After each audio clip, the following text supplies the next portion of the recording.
Շատ լավ։ Նայեք,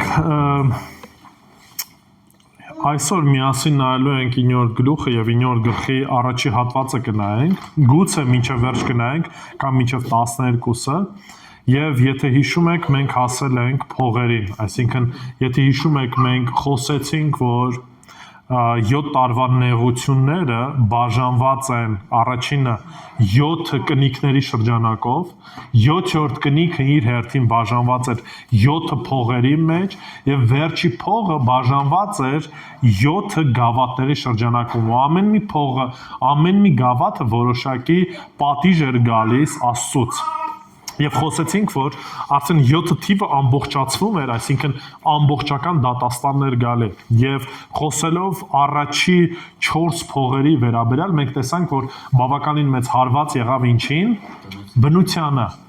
Եվ բնության շրջանակում տեսանք, որ թե ինչքան է մարդը կախված բնությունից Այն օրդությունից, որը որ մենք Տիրոջից վայելում ենք, որ նույնիսկ շատ-շատերը չեն էլ պատկերացնում, ինչի, որտեվ պարզ տրամաբանությամբ են ապրում։ Դե տենց էլ պետքա լինի, որ մաքուր ջուր ունենանք։ Դե տենց էլ պետքա լինի, որ այո, անձրևը պետքա գա։ Դե տենց էլ պետքա լինի, որ արևը պետքա տաքացնի։ Դե տենց էլ պետքա լինի, որ մենք բերք պետքա ունենանք։ Եվ այլն, ու այս ամեն ինչը կարանք շարունակենք։ Բայց տենց չպետքա լինի։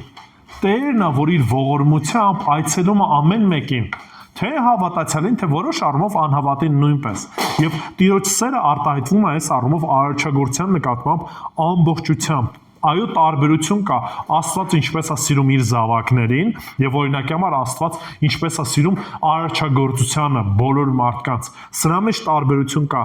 բայց այդ սերը արտահայտվում է բոլորի նկատմամբ։ Հիմա կներես, այսքան ամեն զավակի տարբեր ձևով է սիրում։ Միանշանակ Աստված իր զավակներին այլ կերպ է սիրում, քան թե մնացած մարդկանց, այսինքն բայց հենց իր զավակներին էլ է տարբեր ձևով սիրում, հենց իր ի նկատի ունես քրիստոնյաների մեջ, հավատացյալների մեջ տարբեր կերպ է սիրում, սենց կասեմ, սեր արտահայտությունը կասեմ, որ սիրում է որպես զավակի, բայց օրհնությունները տարբեր են կախված թե տվյալ զավակը ինչքանով է Տիրոջը հնազանդ, որովհետև նույն օրինակի համար վարձատրությունը, որ երկնքում լինելու է, տարբեր է լինելու։ Ինչի, որովհետև կան զավակներ, որոնք որ ել ավելի հնազանդ էին, եւ կան զավակներ, որոնք որ ավելի քիչ հնազանդ էին, այս պարագայում։ Բայց գլոբալ առումով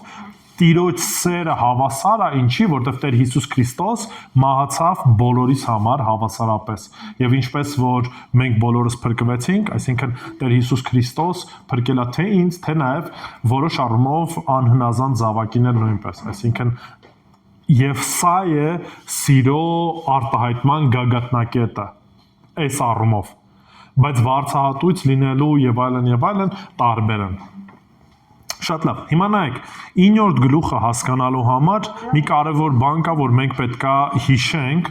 եւ հասկանանք։ Ինչի, որովհետեւ 9-րդ գլխում մենք տեսնում ենք 5-րդ փողի հնչեղությունը։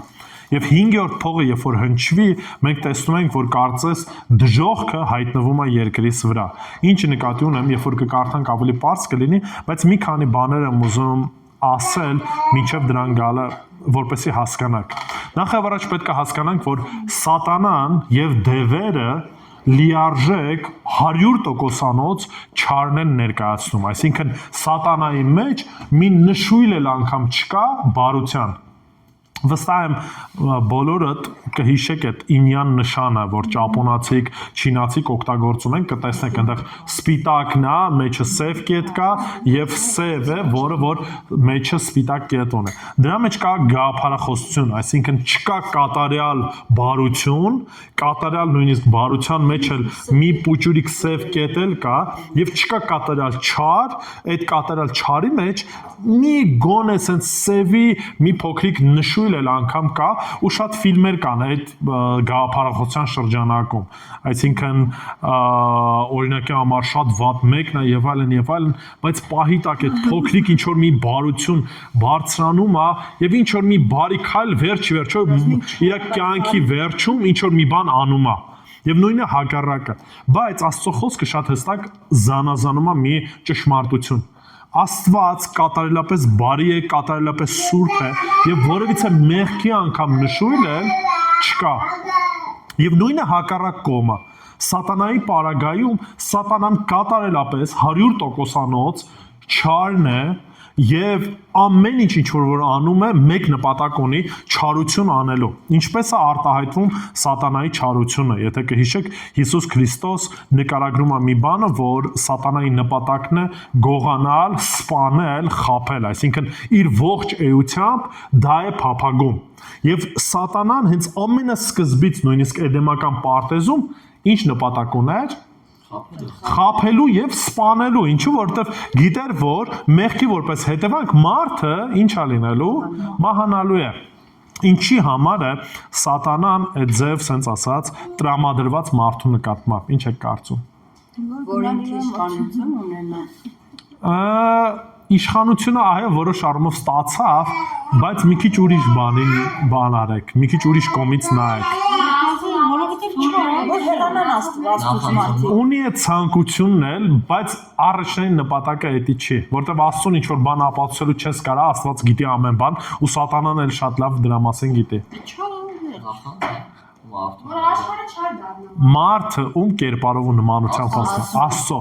Եվ դրա համար այդ ցանկությունն ունի, այս ձև ասած պայքարելու, կռիվ տալու Աստծո դեմ եւ այս պարագայում Աստծո դեմ ինչ որ բան չի կարող անի, դրա համար մարդու վրա է ձև ասած ուժը պատում, դրա համար ցանկություն ունի ամեն առումով սպանելու մարդուն, ինչի որովհետեւ մարդը Աստծո կերպարով ու նմանությամբ ստեղծվեց։ Որ իբր ասում է։ Աստորեն Աստված մեր նմանն է, դեմքով, բանով։ Չէ, կերպարն ու նմանությունը ֆիզիկական էության մասին չի խոսքը գնում։ Աստված հոգի է եւ հետեւաբար մարմին չունի։ Բայց երբ որ մենք խոսում ենք կերպարի ու նմանության մասին, խոսքը գնում է էության մասին, այսինքն Աստծո ով լինելու մասին է։ Եվ մարդու մեջ մենք այդ ամեն ինչը տեսնում ենք, այսինքն որտեղից մարդը սիրելու կարողություն ունի։ Աստծուց է գալի, կամ արդարության, կամ ողորմության։ Մեղքի պատճառով այդ կերպարը ինչ եղավ, աղավաղվեց, բայց այնուամենայնիվ այդ կերպարը դեռևս որոշ առումով մշուշոտ, բայց մնում է եւ սատանան ամեն կերպով փորձում է ինչ անի,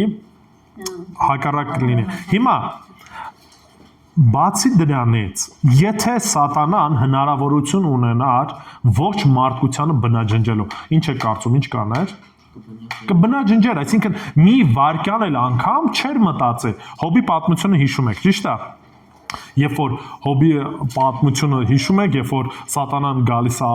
Աստծո առաջ եւ ներկայանում է, Աստված ասում է որտեղից ես գալի, ինչ է իրանում եւ այլն, ու հարցում ասում է Հոբին տեսար։ Ասում է դե հա, Հոբին տեսել եմ, ասում է տեսնում ես ինչ արդար մեկն է, որ չկա ամբողջ աշխարհում մեկ համեմատած մնացած մարդկանց։ Ասում է դե ինչ խնդիր կա, որ օրտել ես ամեն ինչով, դրա համար էլ քեզ հետևում է։ Եվ շարունակությունը հիշում եք ինչ անում, որ թույլ է տալի, ասում է հարվածիր, թույլ եմ տալիս հարվածես, թե ունեցվածքին, թե նաև երեխաներին էլ։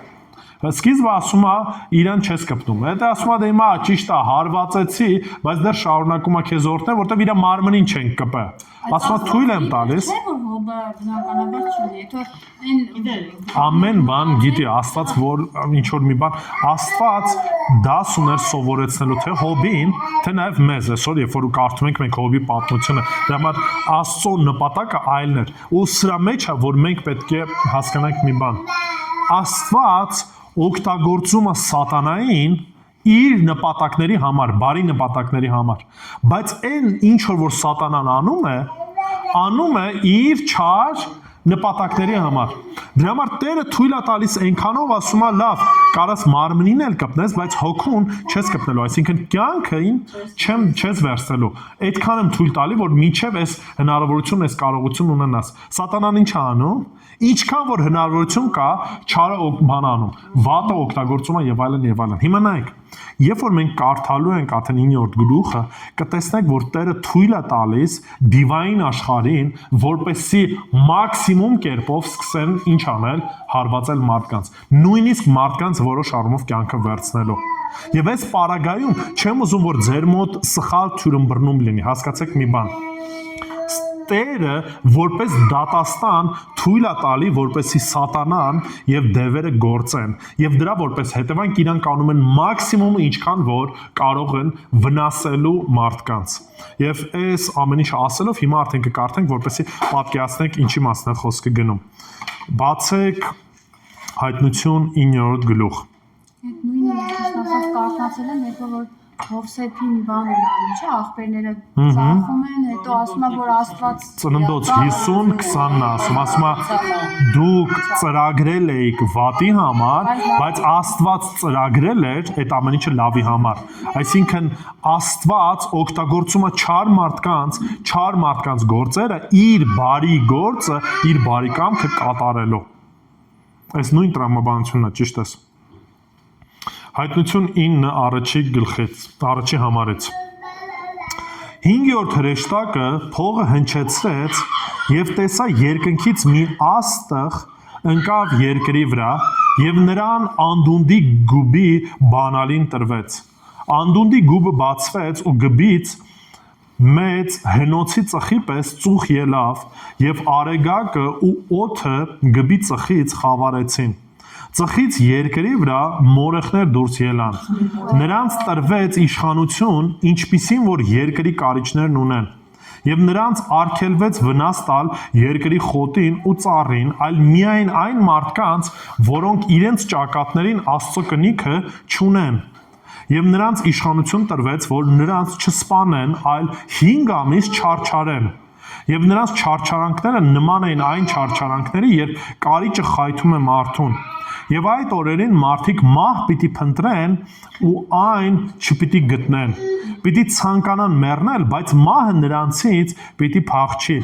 Եվ մորեխները նման էին պատերազմի պատրաստ ձիերի, նրանց գլուխները կարծես ոսկե պսակներ էին, իսկ երեսները նման էին մարդկանց երեսների, եւ կանանց մազերի պես մազեր ունեին, իսկ իրենց ատամները այռուցի ատամների նման էին։ Ունեին զրահներ նման երկաթե զրահների եւ նրանց թևերի ձայնը նման էր պատերազմի արշավող բազում ձիակառքերի ձայնի եւ ունեին պոչեր ինչպես կարիճները եւ նրանց պոչերին խայթոցներ կային եւ նրանց իշխանություն էր տրված մարդկանց 5 ամիս չարչարելու եւ իրենց վրա թագավոր ունեին անդունդի հրեշտակին նրա անունը եբրայերեն Աբադոն էր իսկ հունարեն Ապոլոն մեկ վայն անցավ ահա տակավին սրանից հետո գալիս է երկու վայը Հիմա մինչև 6-րդ հրեշտակին կամ 6-րդ փողին անցնելը ուշադրություն դարձրեք, այս ամբողջ 9-րդ գլուխը խոսում է դիվային ընթացքի մասին։ Առաջինը, երբ որ կարդում ենք, որ 5-րդ փողը հնչեց եւ երկնքից ինչ է տեղի ունենում, մի աստղա ընկնում եւ ասում է այդ աստղը ընկավ ու մեծ հնոցի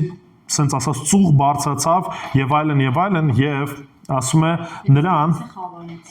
խավարեց եւ այլն Հիմա նայեք, երբ որ մենք խոսում ենք ընդհանրապես աստղի մասին, միջև այդ մենք տեսնում ենք, որ երկնային մարմիններ էին երկրի վրա ընկնում եւ որոշակի ազդեցություն էր անում։ Մենք տեսանք, որ հրդեհներ եղավ, ծառերը ահագին վնասվեցին, մենք տեսանք, որ ջրերը վնասվեցին, ջրային կենդանիները եւ տեսանք նաեւ, որ թունավորվեց ջուրը։ Ու այս ամեն ինչը մետեորներից եւ աստերոիդներից տեղ ունեցավ։ Այս մյուս աստղը խոսքը չի գնում երկնային մարմնի մասին։ Այսինքն որևիցե մետեորի մասին չի խոսքը գնում։ Խոսքը գնում է դիվային աշխարհի, այլ ավելի կոնկրետ սատանայի մասին է խոսքը գնում։ Մի քանի օրինակներ կարող ենք կարդալ, եթե ձեր հետ ունեք ձեր սուրբ գրքերը, խնդրում եմ բացեք Հոբ 38:7-ը կկարդանք։ Այսինքն աստղ ընկնել է, դա սատանայի մասին է։ Բացվել է, սատանան ընկել է մեջ, ոնց տենց։ Չէ, համբերի, հələ որ սատանան է ընկնում երկրի վրա։ Հոբ 38:7 Հոբ։ Հոբ։ Բայց սատանան Հեսա կասեմ, Հոբ 38:7, մեկն էլ թող բացի Եսայա մարգարեություն 14:12-15-ը։ Հոբ 38:7, Եսայա 14:12-15 համարներն են կարդալու։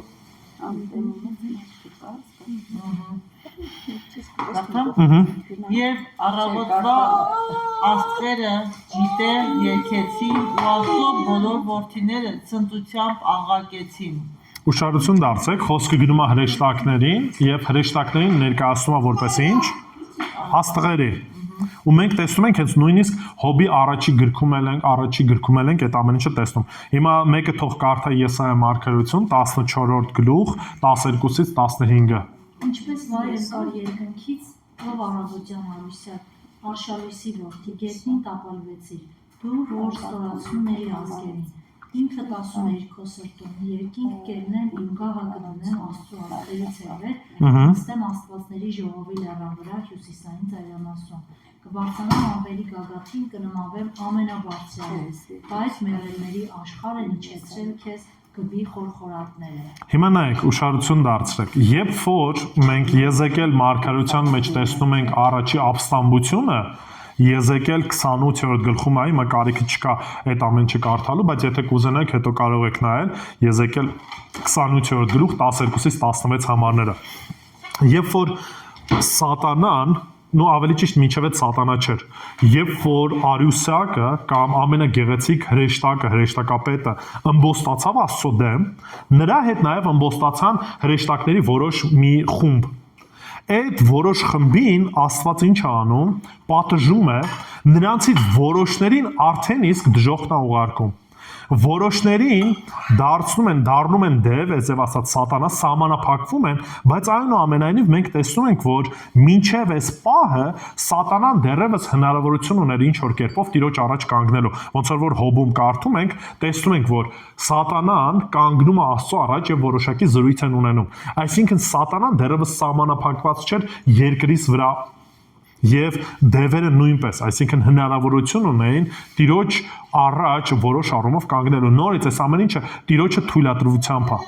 Երբ որ մենք տեսնում ենք 9-րդ գլուխ առաջի համարում, մենք տեսնում ենք արդեն եւս մեկ սահմանափակում։ Ինչա տեղի ունենում։ Տեղի ունենում այն, որ Միքայել հրեշտակապետը պայքարելով կռիվ տալով սատանայի եւ իր դևերի հետ ինչ անում, իրենց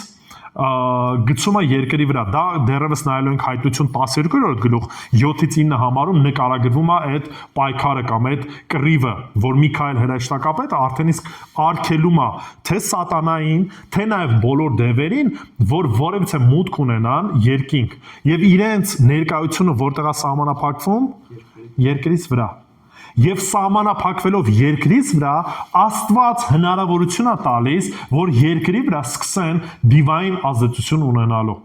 Հասկանում եք ասածս։ Այսինքն ինչա տեղի ունենում։ Սատանան արդեն սատանա էր առաջին ըմբոստությունը տեղի ունեցել, բայց այն սահմանափակումը չուներ, ինչ որ ունենում է հենց այս պահին, երբ որ մենք տեսնում ենք այս նկարագրությունը։ Հայտնություն 12-ում ավելի մանրամասն ներկայացնում է դա։ Եվ այս պարագայում արդեն իսկ ինչ ենք տեսնում, սատանան ընկնում է երկրի վրա եւ ասում է իրան տրվեց, այսպես ասած, դժոխքում գտնվող որոշ դևերի նկատմամբ ինչ բանալին, որ ինչ անի իրանց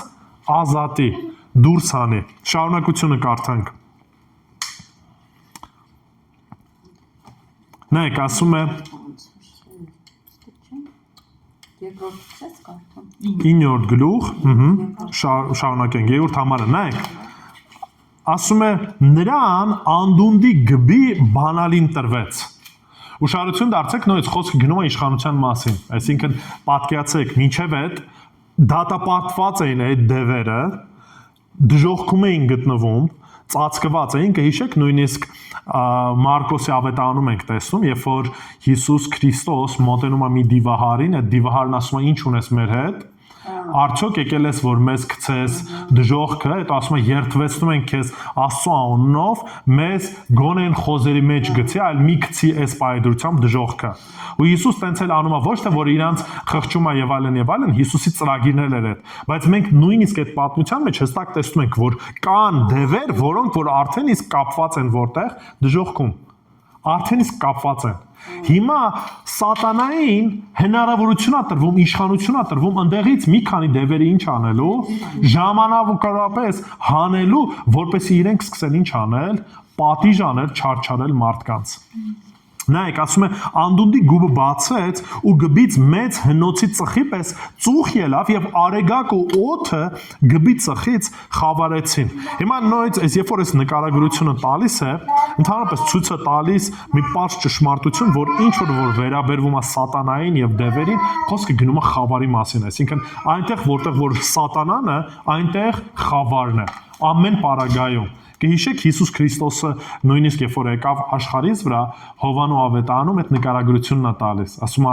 եւ լույսը աշխարհ եկավ եւ աշխարհը լույսը ինչ արեց, չճանաչեց, մերժեց, ինչու որտեվ իրենց գործերը ինչ էին, չար էին, խավար էին։ Դա համար միշտ այս փոխհարաբերությունն եք տեսնելու։ Այնտեղ որ սատանան է, այդ ամեն վայրում մենք տեսնում ենք ինչ խավար չարիքը միշտ նկարագրում է խավարով եւ այլն եւ այլն։ Եվ այս պարագայում մենք տեսնում ենք, որ ինքը իշխանություն ունի այդ անդունդի վրա։ Հետո շարունակությունը կարդանք։ Մեկը թող կարդա։ Երրորդ համարը։ Եվ ծխից մորեխներ դուրս եկան երկրի վրա, ու նրանց զորություն տրվեց երկրի կարիճների ունեցած զորության պես։ Հիմա նայեք, երբ որ մենք արդեն շարունակությունն ենք տեսնում ենք, որ նորից իշխանություն է տրվում, ու այդ իշխանությունը ումից է տրվում, Աստծուց է տրվում։ Մենք արդեն իսկ սկզբից խոսեցինք, մինչև այդ իրանք կապված էին, ով էր իրենց կապել։ Աստված էր կապել, չէ։ Աստված էր կապել եւ այդ իշխանությունն ունի պահելու եւ այդ իշխանությունն ունի իր ծրագրի համար բաց թողելու։ Եվ այս պարագայում որպես պատիժ մարդկանց այս 7 տարվա նեղության շրջանակում Աստված օգտագործում այս դիվային էակներին որպեսի պատժեն։ Հիմա հետաքրքիր մի բան կա, շարունակությունը կարդացեք։ 4-րդ համարը։ Ով կկարդա։ Եվ նրանց արգելվեց վնաս տալ երկրին ու ծառին, այլ միայն այն մարդկանց, որոնք իրենց ճակատներին Աստծու կնիքը չունեն։ Հիմա նայեք, հետաքրքիր մի բան։ Ուշադրություն դարձեք այս պարագայում, ասում է մորեխներին արգելվում է, որ երկրի վրա եւ ամեն տեսակի, ասենքն խոտերի, բույսերի վրա, ծառերի վրա վնաս տան։ Մորեխները Աստվածաշնչում կա, ընդհանրապես 5 կտականում միշտ խոսել են, sense ասած ուժեղ նորից Տիրոջից հարվածի եւ վնասի մասին։ Նորից հետ վերադառնանք Եգիպտոս։ Կհիշեք, հարվածներից մեկը նաեւ մորեխներ, որ եկավ այդ մորեխները։ Ոստեղ այս մորեխները սովորական մորեխը չի, ռուսերենում մի քիչ տարբերություն կա, սվիրջոկ, մեկը սարանչա։ Մենք ասում ենք հիմա մորեխ բոլորին, բայց կա տարբերություն։ Ինքը մի քիչ ավելի մեծոտ են, ահագին տգեղ են, ու իրանք մենակով չեն։ Այն աստիճան մեկ որ չափից ավելի են, շուտ բազմանում, ու երբ որ ասենք գալիս են ինչ-որ միտեղ, ամպի նման է, ոչ մի բան իրանց հետևից չեն թողում։ Բարեձվուն իմաստով սրբում են ամեն ինչ։ Որևիցե կանաչ բան ուղղակի ժիվո չի մնում։ Ու տենց մի քանի դեպքեր եղել է մեր պատմության ընթացքում էլ, որտեղ որ ասենք շատ մեծ մասշտաբի հարձակվել են եւ կարան հեկտարներով բարեձվուն իմաստով ամեն ինչը ուղղակի վարի են տալի, վերացնում են։ Ու նաեւ պատմության մեջ էլ ենք մենք տեսնում, թե ինչպես է Աստված օգտագործում մորեխները որպես պատիժ, ինչի որտեվ միակ կերակուրի աղբյուրը, այսպես ասած այն ժամանակ ցորենն էր կամ հացահատիկներ, այլ բաներն եւ երբ որ այդ մորեխը գալիս էր, այդ մարախը, հիմա մորեխ չասենք, ավելի մարախ ասենք, ամբողջությամբ ինչ էր անում, սրբում էր։ Այս պարագայում, ասում է ճիշտ է, այս դիվային էակները նման էին մարախների, բայց իրենց իրավունք չի տրվում, որպեսզի երկրի որևիցե խոտին կամ բանին հարվածեն, այլ միայն ում էին հարվածում մարդկանց եւ տարբերությունը նայեք, բոլոր մարդկանց են հարվածում։ Ովքեր որ Աստծո կնիքը չունեին։ Կհիշեք մենք մի քանի sense ասած ծերտողություն առաջ խոսում ենք նրա մասին, որ Աստված ուղարկում է մի հրեշտակի, որ ասում է գնա ու կնքիր բոլոր այն մարդկանց, ովքեր որ հնազանդվեցին։ Կհիշեք այդ մարդկանցից գոնե 144,000-ի մասին առանձին խոսեցինք, ովքեր էին այդ 144,000-ը։ Ավետարանիչներ են, այսինքն Աստված առանձնացրել էր այդ մի քանի հրյա ավետարանիչների, որոնք որ ինչ պետք է անեին, պետք է ավետարանային խոսքը եւ տեսնում ենք, որ Տերը սահմանափակում է։ Սահմանափակում է, որպեսզի այս մարախները որևիցե կերպով չհարվածեն այս տիրոջ զավակներին։ Ու այս մենակ 144,000-ը չեն, այդ 144,000-ի մեջ նաև մտնում են այն մնացած բոլոր նրանք, ովքեր որ կհավատան Տեր Հիսուս Քրիստոսին, այսինքն բոլոր նրանք, ովքեր որ 7 տարվա նեղության շրջանակում ինչ էին անելու, փրկվելու են։ Բոլոր այս մարդիկ պաշտպանված են այս դիվական աշխարհից, այն ինչ որ Տերը պատրաստել է։ Հիմա շարունակության մեջ կարդանք։ Ու նաև նորից, երբ որ ասում եմ 5 տականում այդ օրինակը տեսնում ենք, օրինակի համար Հովվելի մարգարեության մեջ առաջի գլուխ 1-ից 7 համարները եկեք, այս էլ կարդանք, որպեսզի պատկերացնենք։ Գալիք դատաստանների մեջ նորից Աստված օգտագործում այս մարախները որպես գալիք պատժի խորհրդանիշ։ Հովվել 1, 1-ից 7-ը։ Հովվել մարգարեությունը։ Տիրոջ խոսքը, որը հասավ Փաթուելի որդի Հովելին, լսեք այս, ով ծերեր եւ ականջ դրեք երկրի բոլոր բնակիչներ։ Ձեր օրերում եւ կամ ձեր հայրերի օրերում այսպիսի բան եղել է, սրա մասին պատմեք ձեր որդիներին եւ ձեր որդիները իրենց որդիներին։ Իսկ նրանց որդիները հետագա սերնդին։ Խառնիչից մնացածը նորեխը կերա, նորեխից մնացածը ջորյակը կերա, ջորյակից մնացածը գրիճը կերա։ Հովվել փոքր մարգարեություններն են, էլի 5 տականում։ Զարթնեք, ով հարբածներ, ու լացեք եւ ողբացեք, ով բոլոր գինի խմողներ։ Մինչև 7-րդ համարը։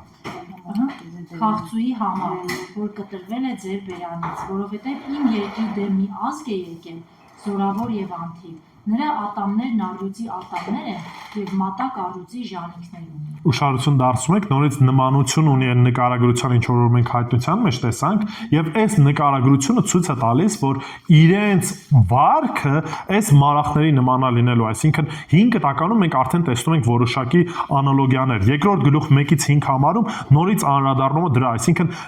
5 տականում, երբ որ տեսնում ենք մարախներին, մենք տեսնում ենք, որ մարախները նշանն էին կամ ցույց էին տալի, որ սա ուղիղ Աստծո դատաստանն է բոլոր այն մարդկանց, ովքեր որ անհնազանդ են կամ հեթանոսության մեջ են։ Ու հարվածում էր նաև սրան։ Այս պարագայում մենք տեսնում ենք արդեն ոչ թե զուտ բուսականությանն է վնաս տալի, որտեղ այս մարախները մարդուն ուղիղ կերպով վնաս չեն տալիս։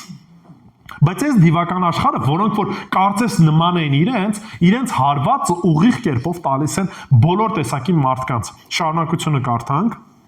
4-րդ համարը։ Եվ նրանց հրամայվեց, որ վնաս չտան երկրի խոտին կամ որևէ կանաչությանը եւ ոչ էլ որևէ մի ծառի, այլ միայն այն մարդկանց, ովքեր իրենց ճակատների վրա Աստծո կնիքը չունեն։ Շարունակի։ Եվ հրաման տրվեց, որ չսպանեն նրանց, այլ չարչարեն 5 ամիս։ Ու նրանց տված չարչարանքը կարիճի պատճառած չարչարանքին էր նման, երբ խայթում է մարդուն։ Հիմա նայեք,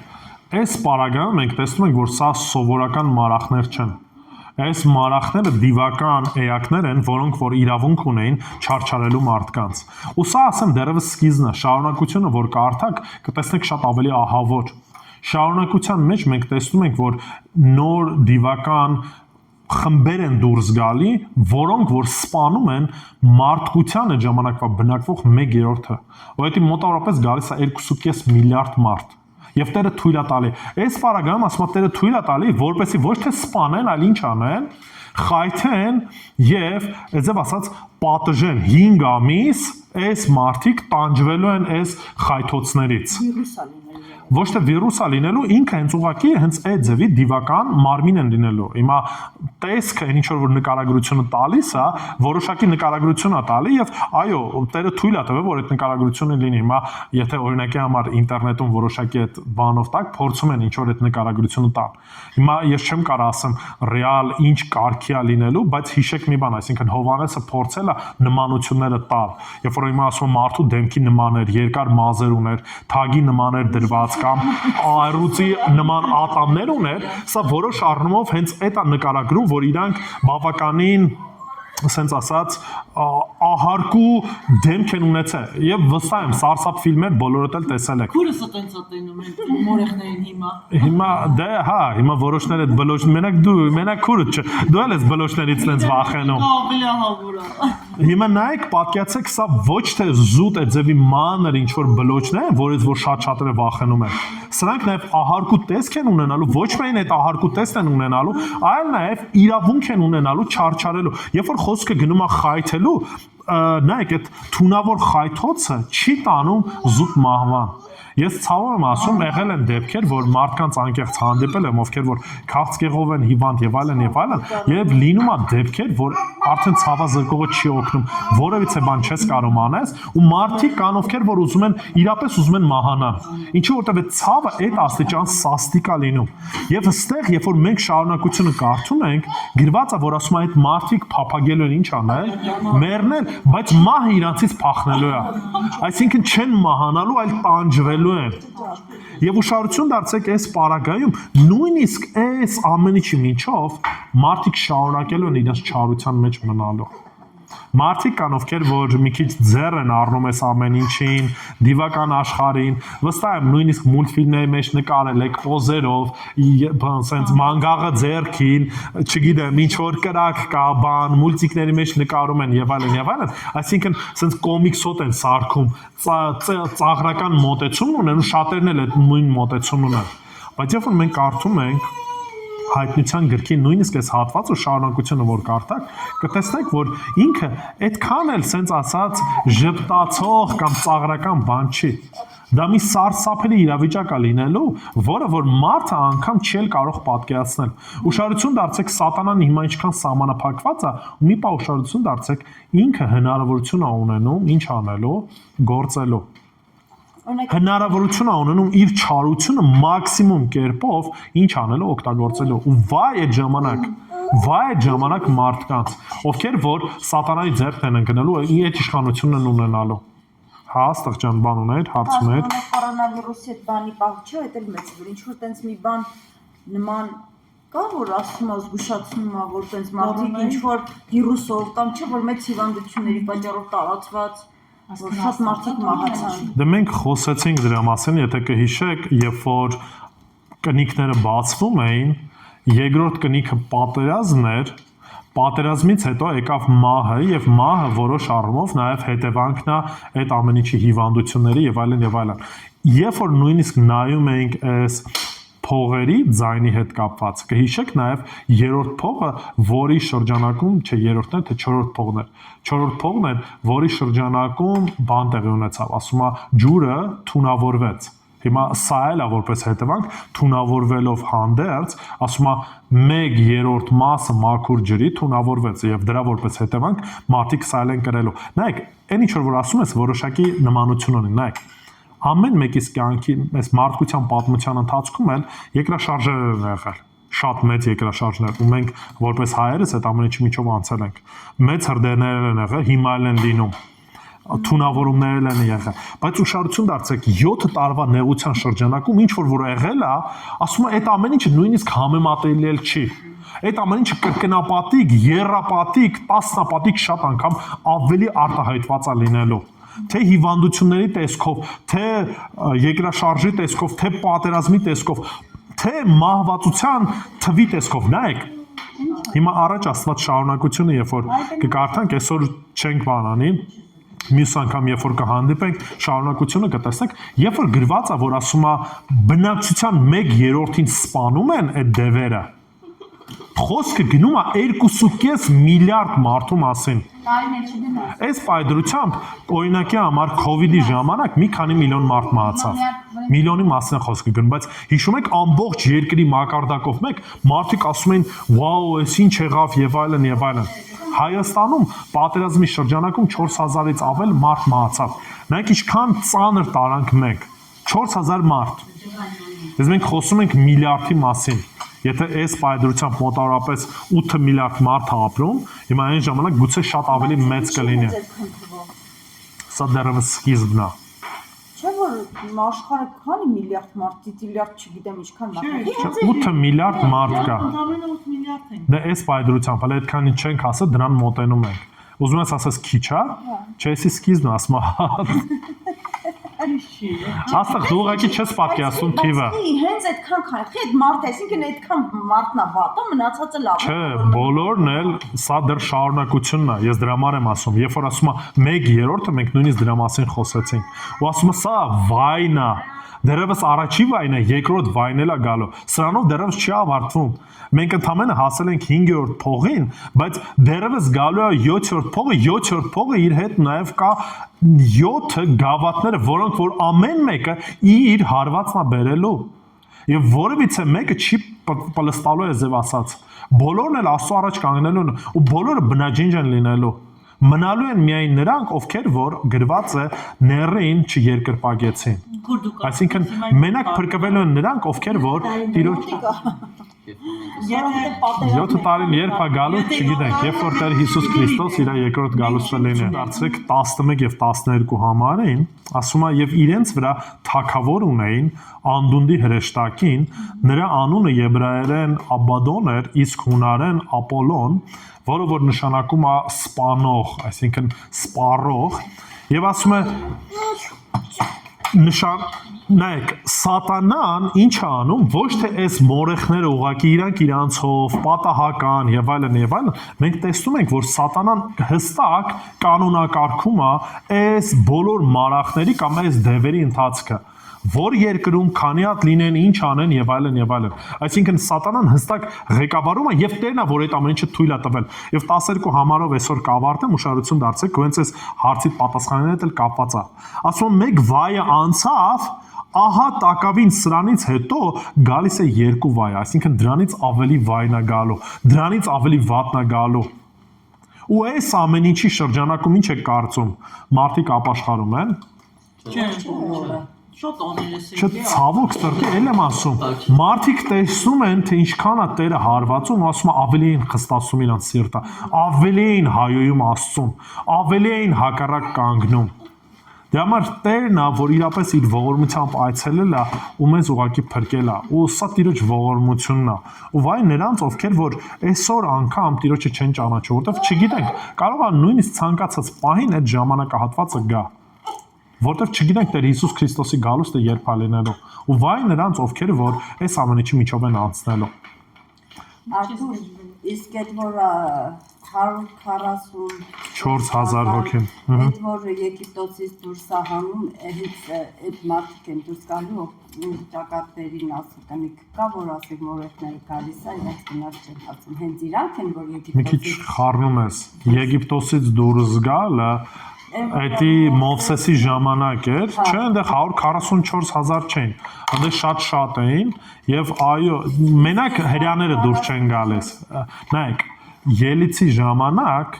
ոչ միայն հрьяաներն են դուրս գալի, հрьяաների հետ նաեւ այլ ազգեր կային, ովքեր որ տեսան, որ հрьяաների հետ Աստված գործում է